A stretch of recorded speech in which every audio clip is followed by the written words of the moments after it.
வணக்கம் அன்புக்குரிய நேர்களே. ஐநா மனித உரிமை ஆணையாளர் இலங்கை பற்றிய தன்னுடைய புலனாய்வு அறிக்கையை தாக்கல் செய்திருக்கிறார். பெருமளவில் போர்க்குற்றங்கள் நிகழ்த்தப்பட்டிருக்கின்றன என்பது ஐநா அறிக்கையுடைய முக்கியமான அம்சம். ஒரு சிறப்பு நீதிமன்றம் அமைத்து இவை விசாரிக்கப்பட வேண்டும் என்பது அதனது முக்கியமான பரிந்துரை. இந்த அறிக்கை, இந்த பரிந்துரைகள் இலங்கை அரசுக்கு ஏற்புடையது தானா? மஹிந்த ராஜபக்சாவை புதிய இலங்கை அரசு, சிறிசேனா அரசு போர்க்குற்ற விசாரணைக்கு உட்படுத்துமா? கேள்விகள் பல எழுந்திருக்கின்றன. கேட்போம். இலங்கை அரசாங்கத்துடைய மூத்த கேபினெட் அமைச்சர், இலங்கை அமைச்சரவையுடைய அதிகாரப்பூர்வ செய்தி தொடர்பாளர் டாக்டர் ராஜித சேனரத்ன நம்மிடையே இந்த சிறப்பு தொகுப்பில் இணைகிறார். Thank you very much, Dr. Rajitha Senaratne, for agreeing to talk to us. Mr. Minister, what do you have to say about the very serious findings of the United Nations High Commissioner's report on Sri Lanka and its major recommendation of a setting up of a hybrid special court? No, they have found actually the lot of the criminal charges, but the same way they say there is no proof for them. They are only allegations. So that is why they have requested us to do a internationally accepted some type of a investigation. Okay, so we are agreeable for a high standard investigation. There is no problem about that. You know, even the UN, when they actually appointed the LLRC, the UN or the USN or the powerful nation, they never believed about the LLRC. But once the LLRC report was out, nobody talked about the Darusman report, but they all spoke about the LLRC. And the LLRC report, actually the UN wanted to implement the LLRC the proposals. So even internationally they accepted. So that shows that our investigations are actually internationally accepted investigations. The norms are internationally accepted. So now we have another 2 committee reports being out. That is the Paranagama report on the about the disappearances, and about the Udalagama report about these allegations. So they all will be out. I think those also will reveal a lot of things, and that will be helpful for our future investigations. So we are only about the hybrid investigation. We have maintained for a domestic investigation. Not only us, even India has supported for a domestic investigation. So I think most of the countries will support finally with Sri Lanka to go for a domestic inquiry, which is internationally accepted standards. You say these are just allegations, but these are established facts. There have been proof, and a lot of process has gone in behind the UN investigation, and these are established facts. And moreover, the United Nations actually feels at the moment a domestic mechanism will not bear fruits. That is what the UN, this committee report says, not the UN. The UN will finally decide on the 24th the final outcome. With the High Commissioner's office, the office of the High Commissioner feels so. That's right. That is his office only. But the United Nations Human Rights Council will decide on the 24th, and also the US is going to submit another resolution along with Sri Lanka, and I think that will be supported by the countries who were against us earlier, like India, and the countries who supported us earlier, like China and Russia. All will come together. If all the facts are ready, then there is no purpose the UN asking us to go for investigation. They request us to have a hybrid investigation. That is because the facts are not been found properly. So those are only allegations. Because they are in the report at one place, they say that not that they have been they say that they have been the proved things, but they request us to have a formidable inquiry. Mr. Minister, one of the very major findings of this UN report is that there has been a pattern to committing of these war crimes. These offences were not isolated or small pockets of crimes committed by individuals, but well planned, systematically coordinated, funded, resourced and executed by a hierarchical command structure. Do you agree or disagree with this finding of the report? No. What the report says categorically is that they are not that they want to have an investigation about the incidents that took place during the war or during in the battlefield. In that case, that they are making the allegation to the LTT, having the human beings as the shield, and for the destruction of lot of so many human lives.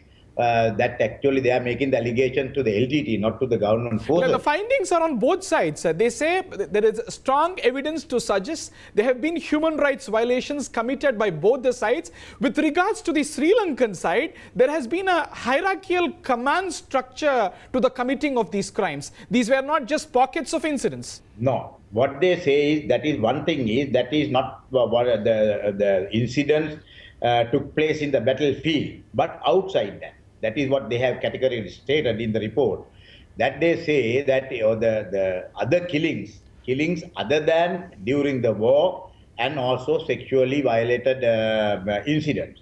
And they say actually not to investigate on those people who have committed the thing, but if they have been with a higher command, if they have been, if people have given the command to do so, to investigate on the people who have given the command. It has to be taken through the next process of the trial, but they say there is strong evidence to suggest this has taken place, and there have been torture cells and these human rights violations. These war crimes have been well resourced and coordinated. These are not just outside the battlefield. There are large sections of the 250-page report which talks about what happened in the battlefield, the bombings, the killings in the no-fire zone. It goes into it in detail. So even the torture chambers are found in US also. Even the US has had to accept that they have torture chambers to combat terrorism. So, and the Barack Obama's presidential, one of the pledges is to close down that, but he never did it. Now he is running his second term, still he is running that. So this is the world. Not that I agree or I accept torture chambers, but all the governments, even the developed countries, they practice these things. And there may be some certain areas, I don't know whether there are, because we don't know. So anyway, we will find out, we will have a good investigation. Now today we have a different government. For good governance, we have done a lot of changes. The US has commended, the UN has commended, the European Union has commended. All those who had actually criticized our nation, today they are praising us, and they say that there is a big change in the country on democracy, human rights, freedom, all that. So therefore, allow us to do that investigation in a internationally standard, under the norms of the international standard. So to carry out the investigations on the allegations.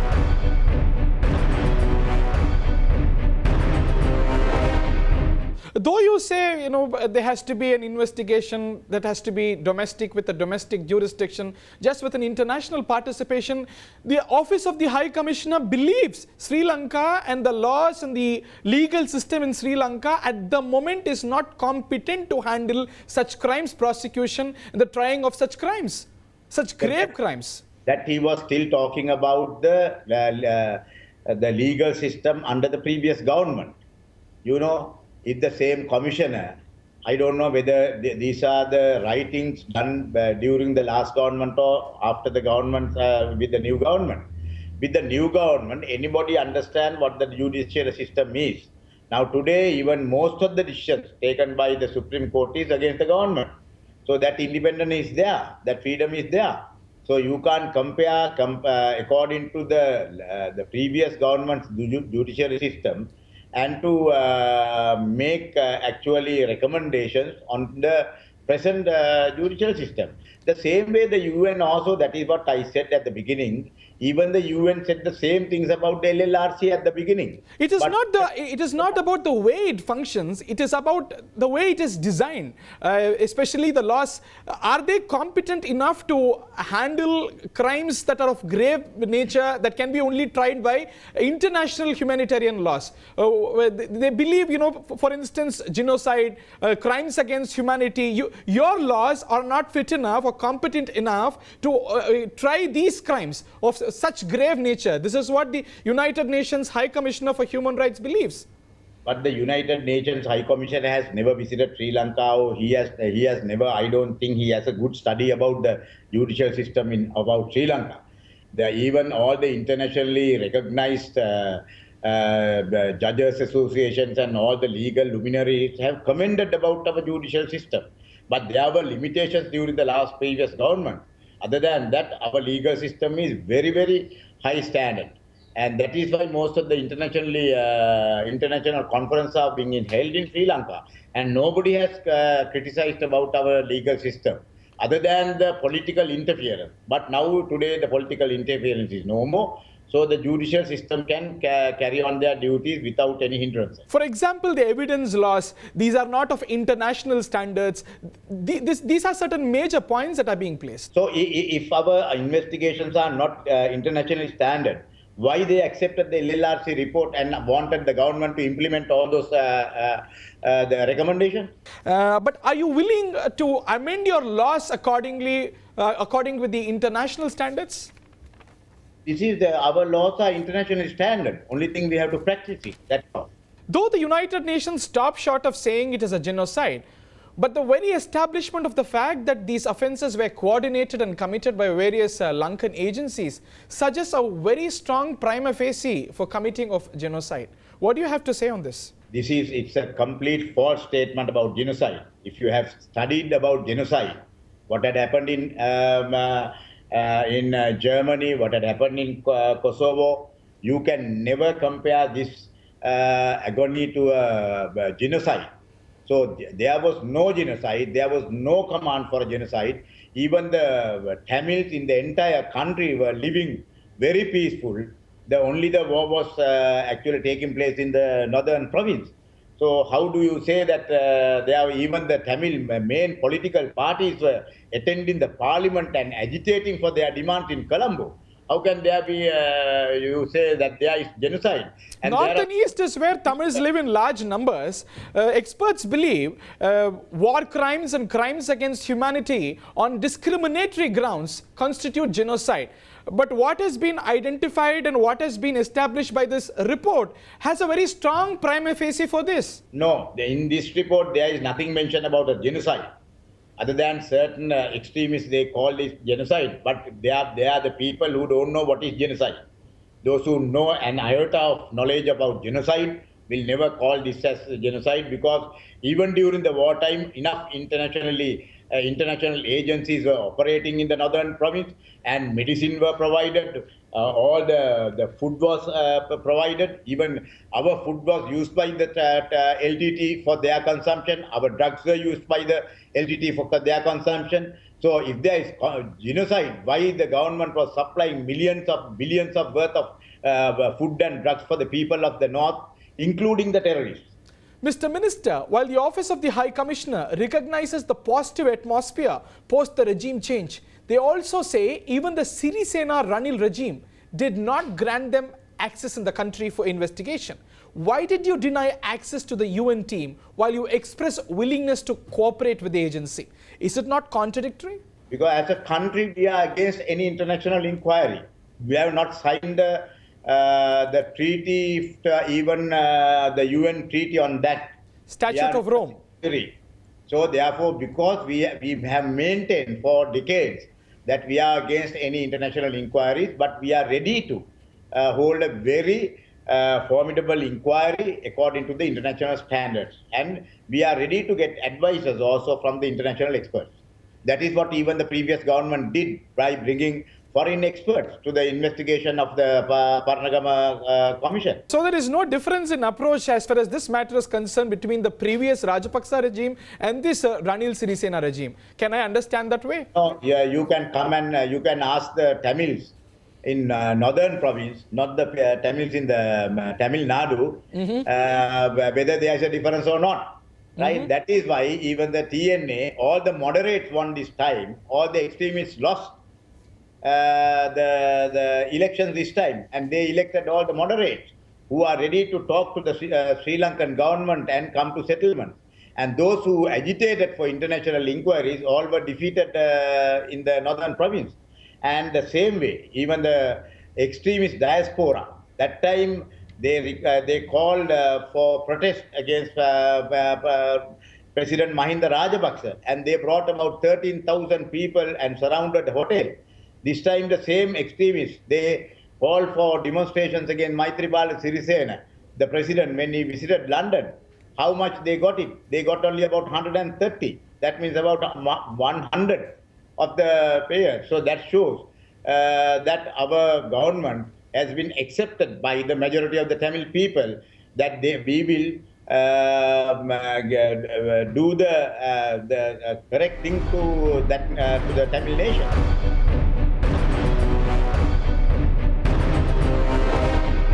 Mr. Minister, you raised the TNA. Has the Tamil National Alliance in principle agreed to a domestic probe with some amount of international participation as proposed by the Sri Lankan government? I ask this question because BJP leader Dr. Subramanian Swamy told that Prime Minister Ranil told him that even TNA has agreed to such an arrangement proposed by the Sri Lankan government. Not principle, their main principle also for international inquiry. But if the government is not ready, they are ready to come to a compromise, asking for agreeing for a domestic inquiry with international experts or international standards. Has there been any confirmation from TNA to your government on this regard? I'm not aware. Actually, those type of party standards, you must ask the TNA. You are aware of the pressure from Tamil Nadu to the Indian government to ensure a complete international trial. Are you confident that India will this time too stand by Sri Lanka in the UNHRC when the resolution is adopted?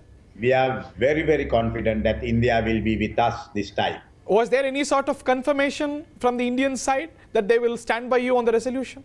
No, I am not here. I am not ready to inform all those things, but we understand politics. So you're confident that India will support you on the resolution? Definitely. Mr. Minister, this could be quite a difficult question for you to answer. How does your regime, Sirisena Ranil regime, view Mr. Rajapaksa? As a war criminal or as a war hero who ended the war? The people of the country believe him, he is a war hero. That is why he has the support in the countrywide. That we have to accept. Right? There may be crimes. In my opinion, I agree that there is nothing called war crimes. War itself is a crime. Right? So that is why we are against war. We are anti-war people. But in certain circumstances, you have to go for war. Now, you and I agree that there is no solution other than war against Al-Qaeda. There is no other solution other than war against Taliban. It was the same with LTT finally, at the final stages. The way they actually disrupted the peace process by Ranil Wickremesinghe's government at that time and supporting Mahinda Rajapaksa at that time to defeat Ranil Wickremesinghe, that means they were only warmongers, nothing to do with the peace. That is why they wanted to destroy the leader who sacrificed for the peace of the country, peace between the... But the problem is about war against the common people, innocent civilians, the unarmed people. How can you say that there were so much? Then otherwise, why 300,000 people came from the LTT area to the Sri Lankan side? 300,000 people. And they came to the Sri Lankan army side for shelter. And there were soldiers who carried even the 80 years old women on their own arms to this side. But the High Commissioner's report says such people who sought refuge, who came to no-fire zones, were executed. There were executions on them. No, I was the first politician to reach the Manik Farm, their place, and I met even Tamil Chellam's wife, and I who arranged Tamil Chellam's wife to get down her mother and everything. I helped them, and nobody was talking about that the Sri Lankan army had actually had any misconduct on them at that time. Even certain ladies told me that if one of the ladies said if her husband actually pressed him to go to Kilinochi again, that he will get divorced from the husband and stay in Jaffna like that. So that was the mentality at that time. Like you're quoting some isolated incidents, but the UN report says there were pattern to certain sexual violations, there were certain cells for that, there were specifically designed equipments and instruments to commit those sexual crimes. The UN report says that, the High Commissioner's report says that. So let them bring forward those allegations, then we will find out who had done it. I don't think the hierarchy does know about this. Large sections in Tamil Nadu believe only an international mechanism in entirety will ensure justice. What do you have to tell them? The Tamil Nadu is more pro-Tamil than the northern Tamil. That is why the last time when they invited for a pro-Elam conference, even the TNA boycotted it. Because these people are they understand the ground situation, but there are some extremists in the Tamil Nadu state. They do that for politics. You say it's all about politics. Definitely. How do you propose to take this domestic investigation, a domestic trial that you propose? What will be its constitution? Do you propose to engage international experts, international investigators, as even the first draft of the US resolution proposes? We have internationally accepted Sri Lankan judges in my country. Now just take as an example Justice Veeramantri. He is a world authority on judiciary. So we can use these type of legal luminaries to hold this inquiry. They will give a very respectable, very reasonable, very independent report on these things. We also want to find out whether they are truly war crimes. Can I understand this way that Sri Lanka at the moment is ready only to take up a probe that is acceptable to the international community, but only with a domestic jurisdiction? Is my understanding right? Correct me if I'm wrong. That is correct. The present government is a government formed by not only by the party people, but a very large-scale civil organization, civil movement. All the leaders of the civil movement who back the struggle of the Tamil people in this country. So they are with the government and they are working with the government. So we cannot lose them. They are our friends. So they will never allow the war crimes to go hidden. You see. So therefore we all are interested. So we will have a very credible investigation. Just like the other sections of your country, your regime also believes Mr. Mahinda Rajapaksa is not a war criminal, but only a war hero. Is my understanding right? How do we know now whether Mahinda Rajapaksa has knowledge about all those things? He was the commander-in-chief, that's correct, but he is the president of the country. Who will tell that if some army command or some unit command has, he has performed some war crimes, or he has run the torture chamber, does he inform the president of the country? No. And during a war, during this type of a large-scale conflict, how can the leader of the country find all those things? But this understanding is based on even the High Commissioner's establishment that these have been executed by a hierarchical command structure that is top to down. It may be hierarchical command, but it can't be the president, any civilian. It must be the military person. Are you willing to subject Mr. Mahinda Rajapaksa to any kind of international trial, war crime trial? Are you willing to do that? No, we are not willing to do for any international trial. I must tell you, not that I am for Mahinda Rajapaksa. I was one of the mainly instrumental in toppling him, but still I maintain that we are not ready to take him for any international trial. Thank you very much, Dr. Rajitha Senaratne, for agreeing to talk to us. Really very kind of you. Thank you, Hariharan.